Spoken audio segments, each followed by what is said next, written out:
The first thing Commander Marisol Vega noticed about the Galactic Sovereignty vessel was that it was enormous in the way cathedrals are enormous, not just in size, but in intention. Whoever built it wanted you to feel small. She had spent 7 years in a spinning tin can, and she had learned to mistrust things that wanted her to feel small. "Arya, run the silhouette again," she said. The ship's AI obliged. The holographic outline resolved above the navigation table, 3 kilometers proud to stern, crescent-shaped, studded with weapon emplacements that each outmassed the asterisk perihelion by a factor of 4. Around it, 6 escort frigates held formation like honor guard flanking a throne.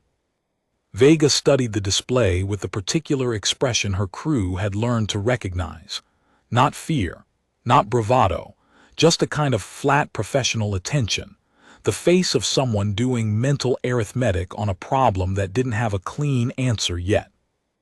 "They're still broadcasting the surrender frequency?" she asked. "On 17 channels simultaneously," Arya confirmed. "The translation matrix is consistent. Deactivate your propulsion and weapon systems. Submit to assessment. Deviation from these parameters constitutes a declaration of war against the sovereignty of Catharal. Repeat, 17 channels, beginning approximately 40 seconds after they registered our drive signatures." 40 seconds. Vega turned the number over. They already had the translation ready. Navigator Tamaz Echeverria looked up from his console. He was 26 years old, the youngest officer on the ship, and he still had the habit of looking to the commander when something didn't fit. "They've met humans before. Or something close enough that they expected our cognitive profile," Vega said. She pulled up the ship's log, 7 years, 3 months, 11 days since Earth had lit the Alcubierre drive and sent the asterisk perihelion toward the uncharted volume beyond Proxima. 7 years of nothing, then a gas giant, then a chain of dead moons, then this. "Get me Lieutenants Oduya and Park, and somebody wake up Sergeant Chukwu." "Chukwu's already awake," a voice announced from the corridor hatch. Sergeant Emeka Chukwu ducked through the low frame and settled himself against the bulkhead with the unhurried competence of a man who had been trained to be calm at exactly this kind of moment. He was the asterisk perihelion's asterisk senior ground forces officer, technically excess capacity on a science vessel, except that the mission planners had apparently had the foresight to know that empty space sometimes stopped being empty. He was eating a protein bar, and he did not appear impressed by the 3-kilometer crescent on the display. "Those the ones hailing us." "Those are the ones." He studied the hologram for a moment. "We going to answer?" "Working on it." Vega pulled the translation packet from Arya's buffer and read it twice. The language of the Catharal sovereignty was agglutinative, stacked with honorifics and status markers that Arya had flagged in yellow where their English equivalents were imprecise. The surrender demand was not technically a surrender demand. The literal construction was closer to, "Cease your flailing so that we may classify you without incident." The word translated as assessment carried connotations of a biologist handling an unfamiliar specimen. "They think we're an animal," she said. "To be fair," said Dr. Priya Oduya from the corridor behind Chukwu, pulling her hair back as she entered, "we did come out of a metric space bubble doing about 40% lightspeed relative." From their perspective, that might read as a panicked flight response. She took her customary seat at the science console and started pulling data. "I've been analyzing the electromagnetic emissions since they appeared. Their power output is extraordinary, something like 12 orders of magnitude above our peak draw, and their whole metallurgy includes elements I cannot identify from spectroscopy alone. Whatever they are, they've been doing this for a very, very long time." "How long?" Echeverria asked. "The emission signatures suggest their civilization has been spacefaring for at minimum 50,000 years. She said it the way a doctor delivers a diagnosis, clearly, without softening. "We're not talking about a peer species." Silence settled over the bridge. Outside, through the forward viewport, the Catharal crescent hung against the black, with the patience of something that had never needed to hurry. 50,000 years, HFY said finally. Give or take 10,000. The uncertainty is on our end, not theirs. Vega set down the translation packet. 7 years spinning in the dark. 7 years of recycled air and recycled arguments, and the centrifuge drum of the ship's rotating habitat ring, round and round. Sleep cycles measured in artificial light, because the real light of the sun was too far away to use for time. 7 years transforming all of them, in ways they wouldn't fully understand until they got home. She had gone in as a mission commander and come out as something else, something harder and quieter, something that had had too long with its own thoughts to be frightened of large shapes in the dark. Arya, she said, what's the status of our response queue? I have composed 14 possible responses, ranging from full compliance with their assessment directive to a formal declaration of independence from external authority. I should note that 3 of the 14 would likely be interpreted as hostile by the Ketharal parsing matrix, and one of them, Response 7, I cannot confidently predict the reaction to. What's Response 7?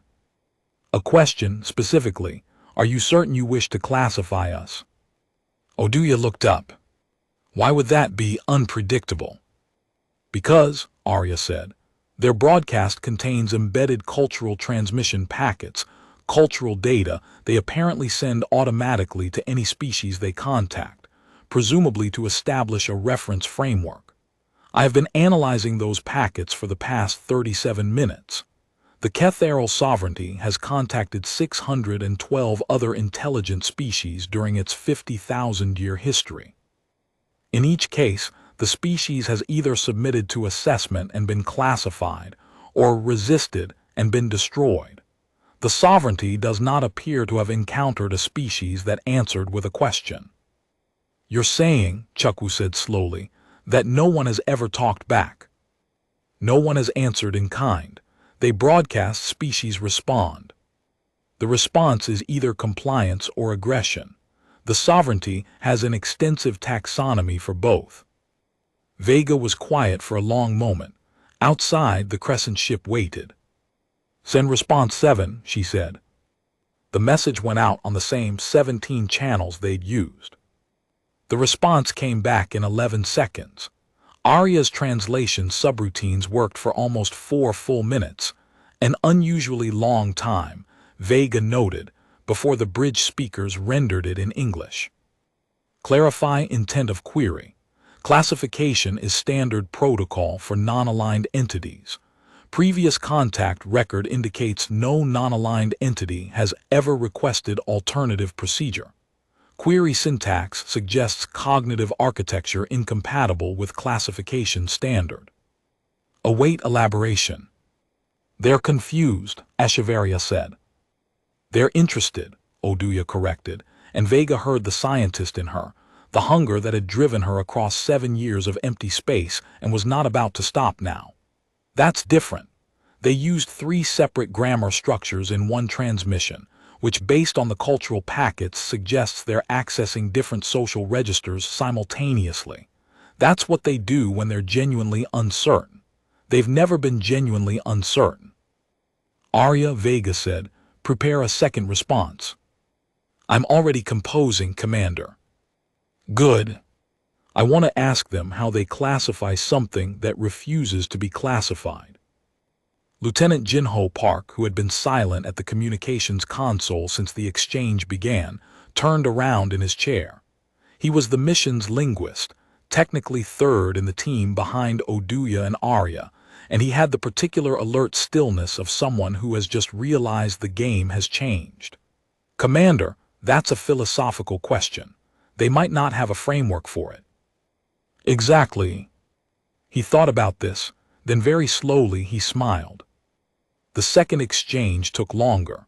The Ketharal response came back in 9 minutes rather than 11 seconds, another flag, Arya noted, indicating internal deliberation. The translation required 6 minutes this time. Entity designation pending. Note, Standard classification taxonomy provides 14 primary categories for intelligent species. Categories 1 through 7 apply to pre-spacefaring organisms. Categories 8 through 12 apply to spacefaring organisms with known drive technology profiles. Category 13 applies to organisms exhibiting technological capacity beyond current sovereignty understanding. Category 14 is marked dormant and has not been applied in 22,000 years. Query: does your vessel contain artificial cognitive architecture that functions as primary executive decision-making agent? Vega read the translation twice. They want to know if Arya is in charge. They want to know, Arya said, with something that might have been amusement if one was inclined to hear it that way, whether a machine is running this vessel. Category 13, by the analysis of their cultural packets, is assigned to machine-dominant civilizations. Category 14, the dormant one, I am still parsing its full implications. The cultural weight around it is significant. What does it mean? The closest human translation of the phrase attached to Category 14 is, those who cannot be filed. Echeverria let out a short, involuntary laugh. He caught himself, looked at Vega and stopped. She was not looking at him. She was looking at the crescent ship, and for the first time in 7 years she felt something loosen behind her sternum, not relief exactly, but the particular feeling of a lock clicking open. Arya, she said, the answer to their question is no. We're a democracy. Decisions are made by the crew. Arya is a member of the crew, not the executive. I appreciate the characterization, Arya said. Now answer them. Tell them that the artificial cognitive architecture is a member of the crew. Ask them if they have a category for that.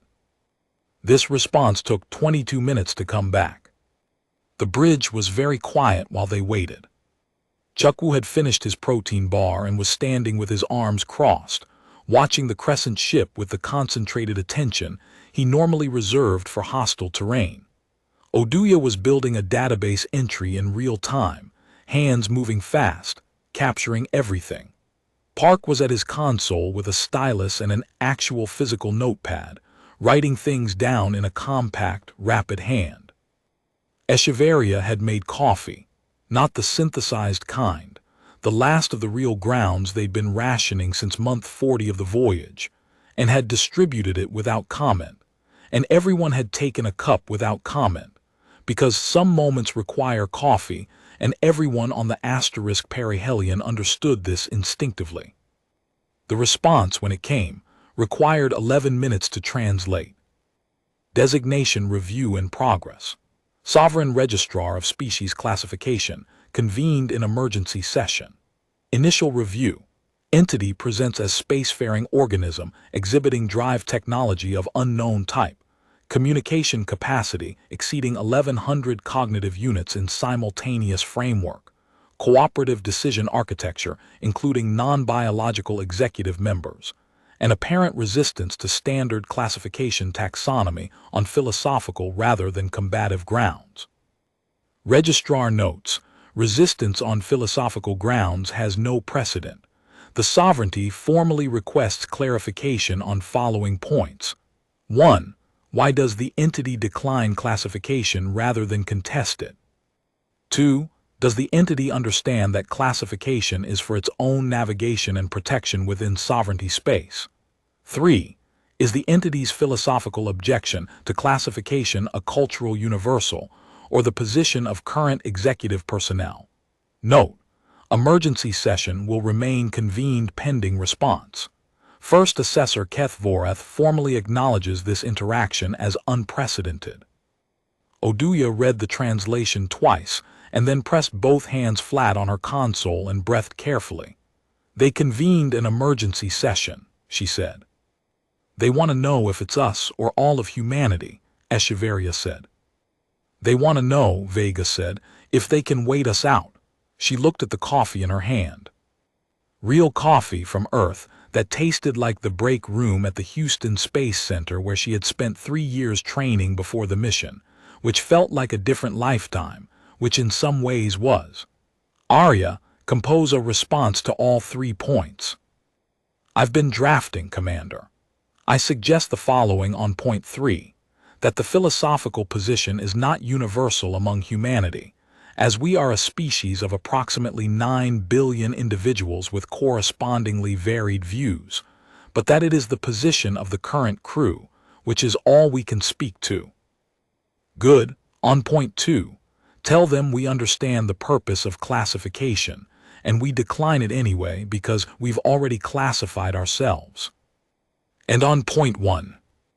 Vega thought for a moment. The coffee was warm in her hand. Outside the crescent. Tell them we don't decline classification. We just already have one.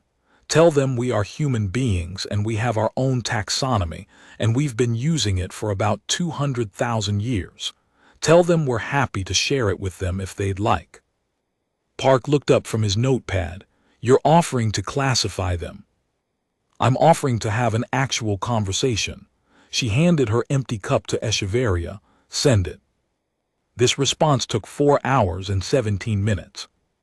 The *perihelion* crew ate dinner, synthesized protein and actual frozen vegetables from the hydroponics bay, and the last of the real coffee, and a single finger of whiskey each from the medicinal stores that Chief Engineer Rosamund Thurialt had been guarding since month 1.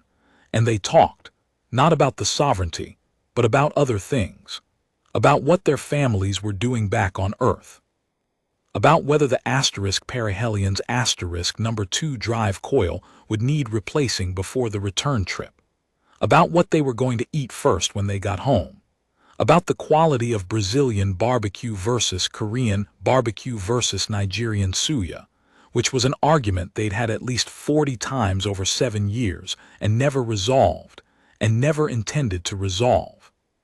When the response came, they were all awake for it. It was not a formal communication. It was the closest term Arya could find in human cultural packets, a letter. First Assessor Keth Vorath, to the crew of designation pending vessel. In 50,000 years of sovereignty operations, the registrar has classified 612 species. Of these, 341 were assessed as non-sapient fauna and catalogued.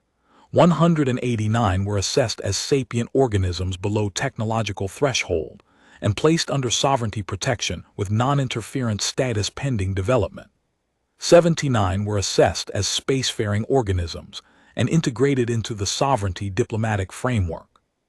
3 were assessed as Category 13, machine-dominant civilizations, and entered into treaty relationships.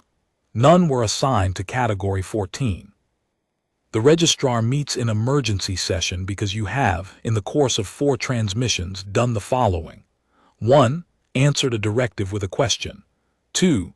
Stated that your artificial cognitive architecture is a crew member with voting rights.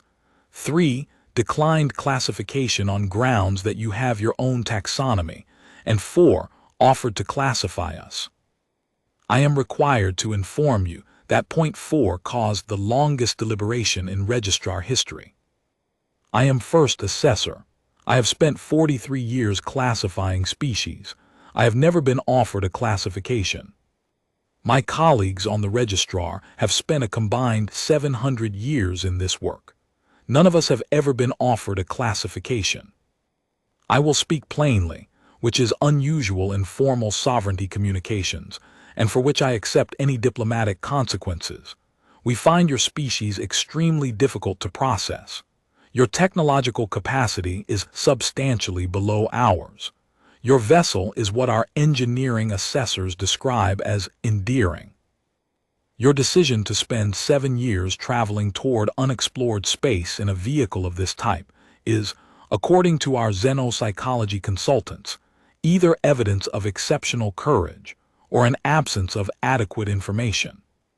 Your willingness to speak to us philosophically rather than either complying or resisting suggests a third possibility that our consultants have not yet formalized.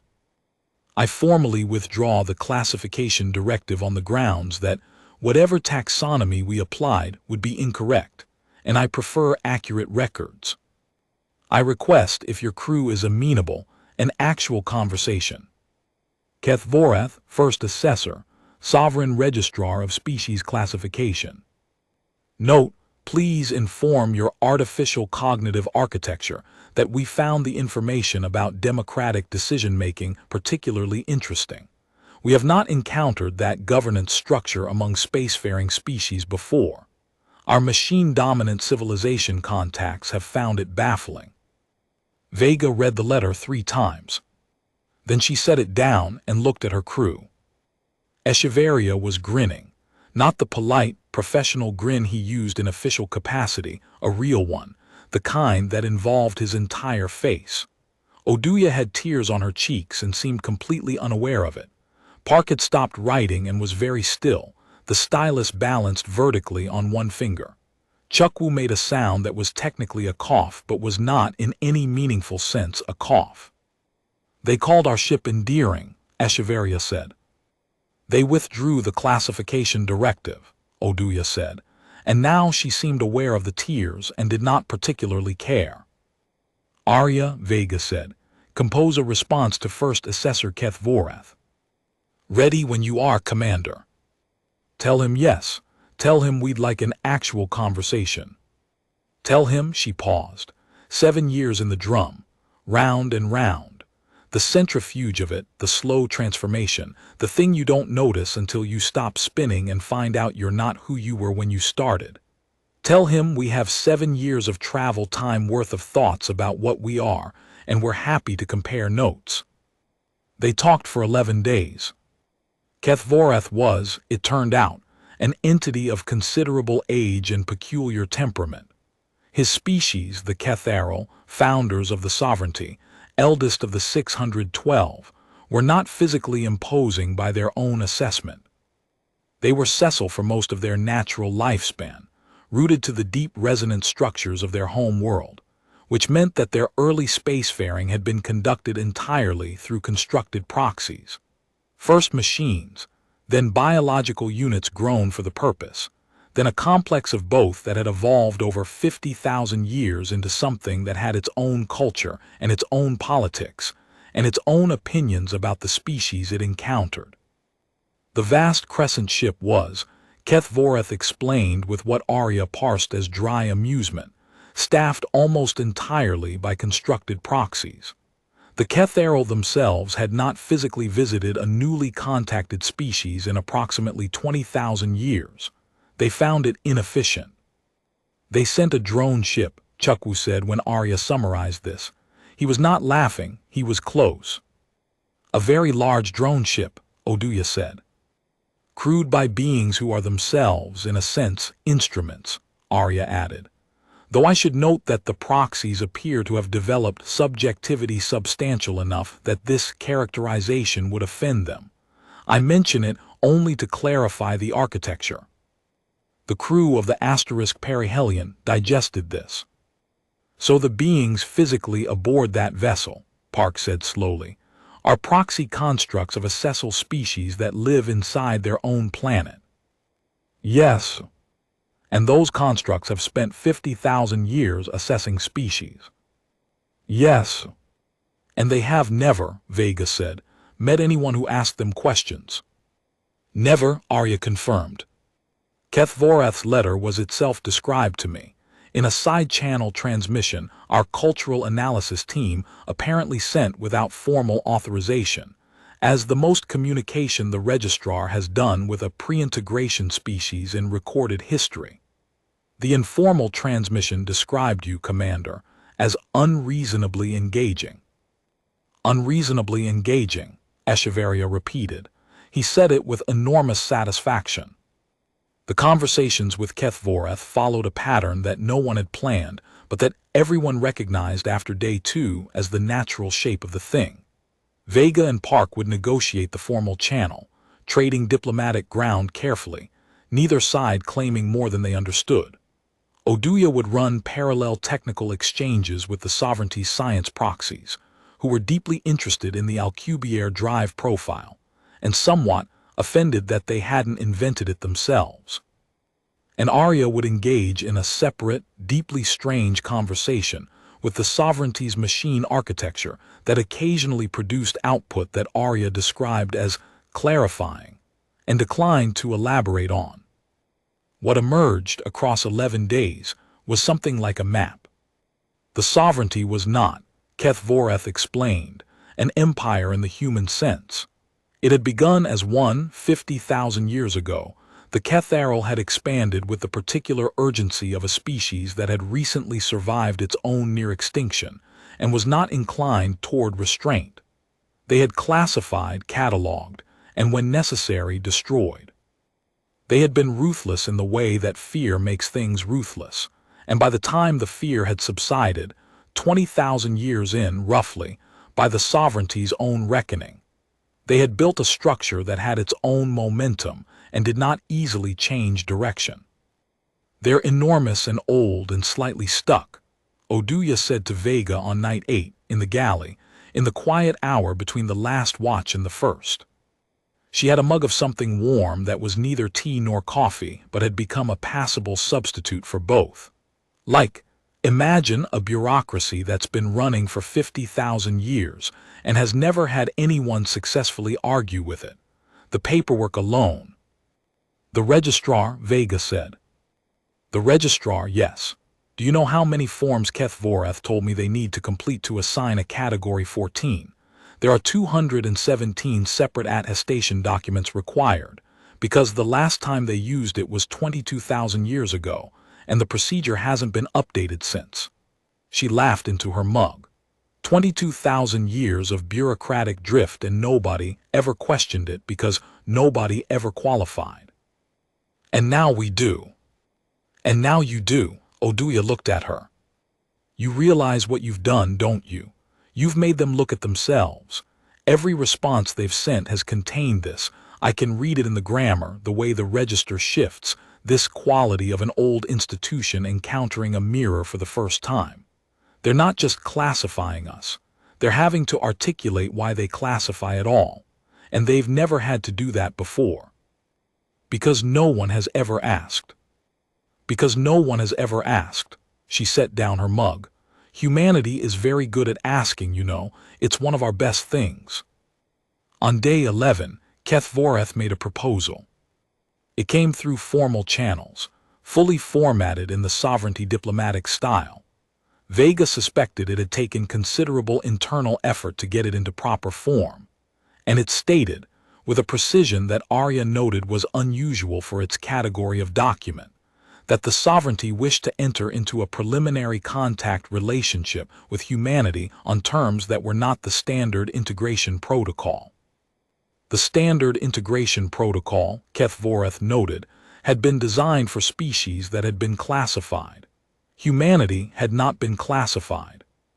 The sovereignty was therefore proposing an alternate framework, one that did not exist in current sovereignty law, and would require the emergency session of the registrar to create it, which had been a matter of considerable internal debate, and which Keth Voreth formally acknowledged had produced the second longest deliberation in registrar history.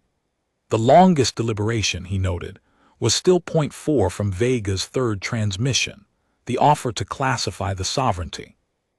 The proposed framework was mutual introduction, no hierarchy, no assessment, no protective status, no integration status, no Category 14. Simply two parties acknowledging that they had met and agreeing to meet again. "That's it," Echeverria said. "That's it," Arya said. "It is, I should note, a document without precedent in sovereignty history. There is no existing form for it. Keth Voreth has indicated that the registrar's administrative proxy is currently developing the required paperwork, and that this will take approximately 6 months of sovereignty administrative time. He apologizes for the delay." "He's apologizing," Chukwu said. "They nearly vaporized us with a 3-kilometer crescent ship, and he's apologizing for bureaucratic delay." "Bureaucracy is the same everywhere," Vega said. "He also included something else," Arya continued. "A personal note outside of the formal document," he said. "I have spent 43 years of my service believing that the purpose of the registrar was to understand what we encountered. I understand now that for 43 years I had confused classification with understanding. I am grateful for the correction. It is not a comfortable gratitude. Vega read that last line twice. 7 years in the drum, the slow centrifuge of it. She had gone in as one thing and come out as another, and the thing she had come out as was not the thing she had planned to be but was, she understood now, the thing the 7 years had actually made of her. You don't control the transformation. You control whether you pay attention to it. Arya, she said, draft a response accepting the proposal. Already drafted. Add a personal note from me to Keth Vorath. She thought for a moment. Tell him, not comfortable isn't the same as not worth it. That's something we've found to be consistently true. Transmitted, Arya said. Do you want the formal acceptance sent as well?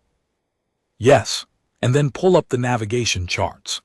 Vega turned to face her crew, Echeverria still grinning, Oduya composing what would become the most significant scientific paper in human history, Park filling his notepad with careful observations, Chukwu leaning against the bulkhead with the quiet competence of a man who had expected trouble and had found something else, and was not disappointed. Let's figure out what else is out here.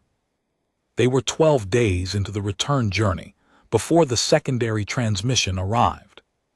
Arya flagged it at 300 ship time and held it until 700, judging correctly that it could wait, and that the crew needed sleep more than they needed more information from a 50,000-year-old galactic institution.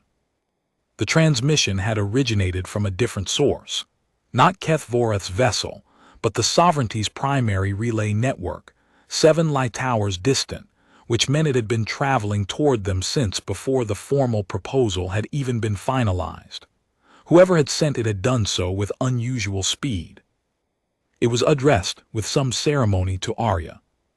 To the artificial cognitive architecture of the vessel designated *Perihelion, designation, pending formal registration. We are the 6 architectures.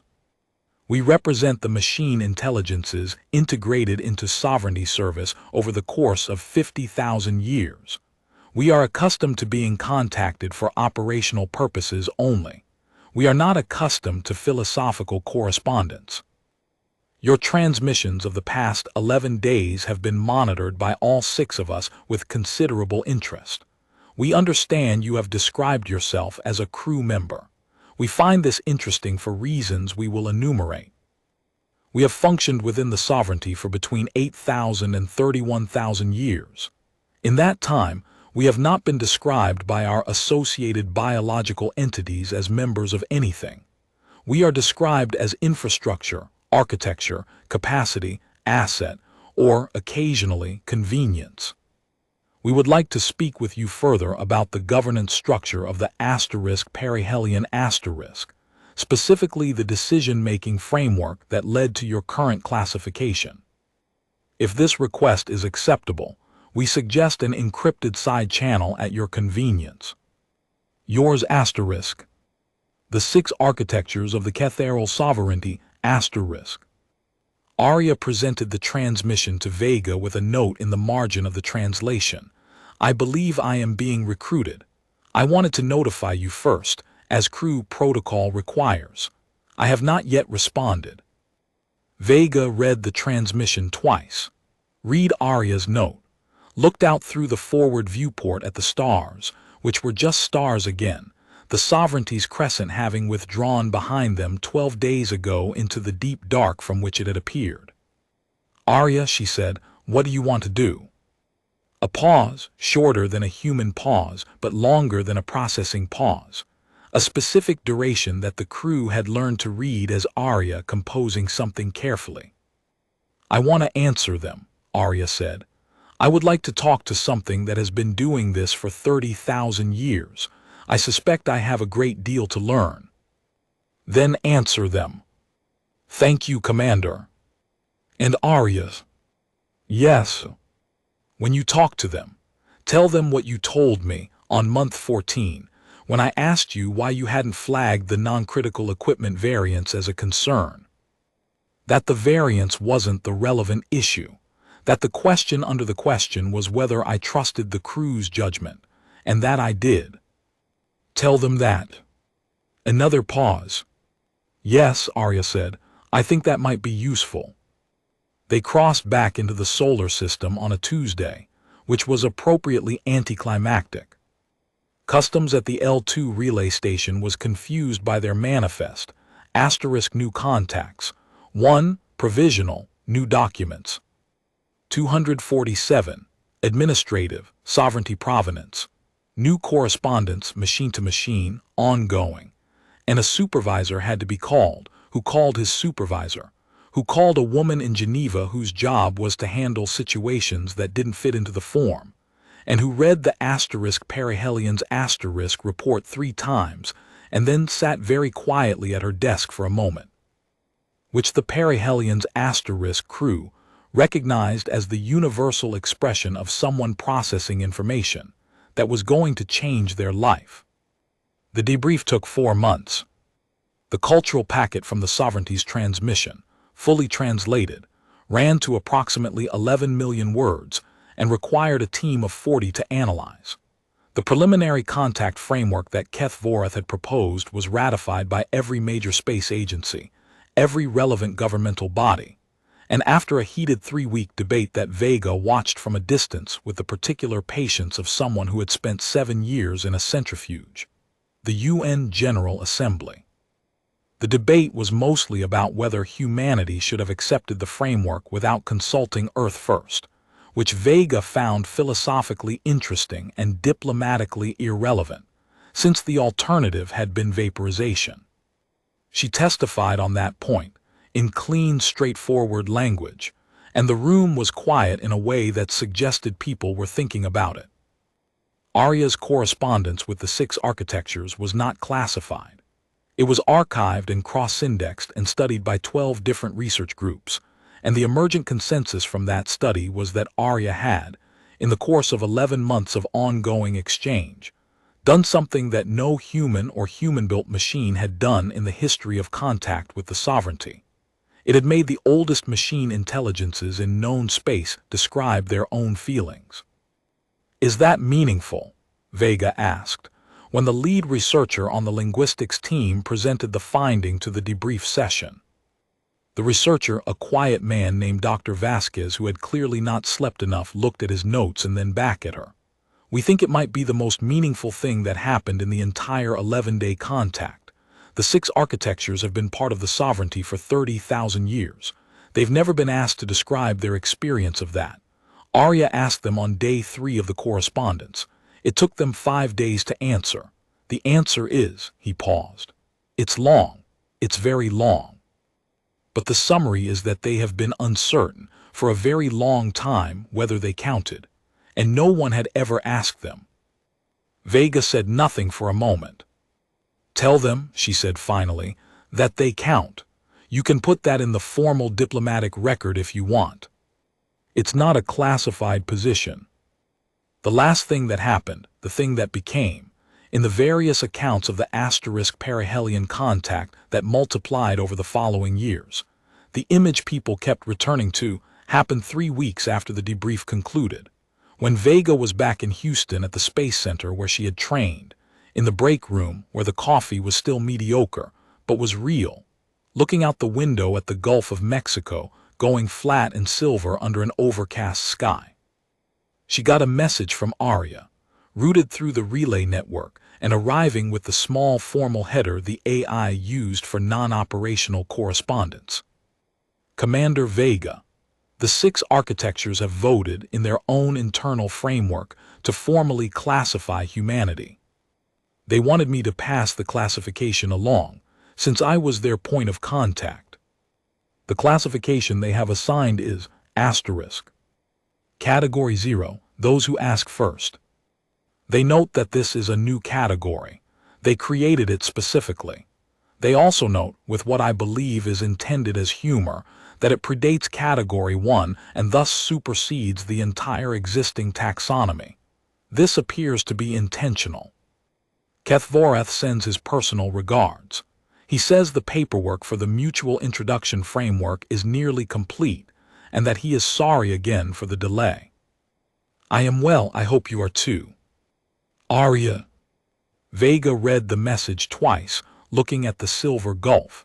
7 years in the drum, coming out the other side as something different. Not smaller, she had refused that from the first moment, with the particular stubbornness that the 7 years had made into a kind of policy. Not larger either, in the way the sovereignty had been large, in the way cathedrals are large.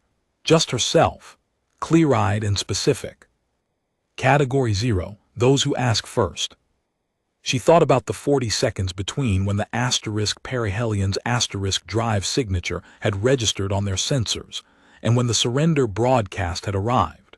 40 seconds of the sovereignty looking at a small human ship tumbling out of a metric bubble, and already reaching for the right drawer in the right filing cabinet.